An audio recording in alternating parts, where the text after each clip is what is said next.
Jhenaidah cyber crime investigation cell অনলাইনে সংগঠিত বিভিন্ন অপরাধ দমনে গুরুত্বপূর্ণ ভূমিকা পালন করছে।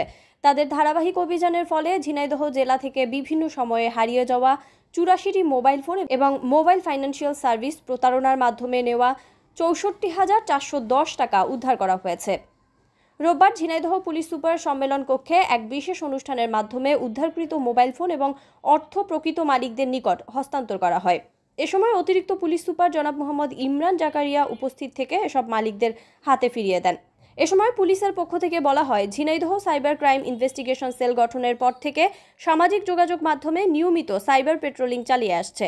এছাড়াও তারা ক্লুলেস মার্ডার, ডাকাতি, দস্যুতা, বিকাশ প্রতারণা, অনলাইন জুয়া, সাইবার বুলিং, হারানো মোবাইল উদ্ধার এবং ভিকটিম উদ্ধারে প্রযুক্তিগত সহায়তা প্রদান সহ বিভিন্ন সাইবার অপরাধ দমনে নিরলসভাবে কাজ করে যাচ্ছে। ঝিনাইদহ জেলা পুলিশের এই উদ্যোগকে সাধুবাদ জানিয়ে ভুক্তভোগীরা সন্তোষ প্রকাশ করেছেন।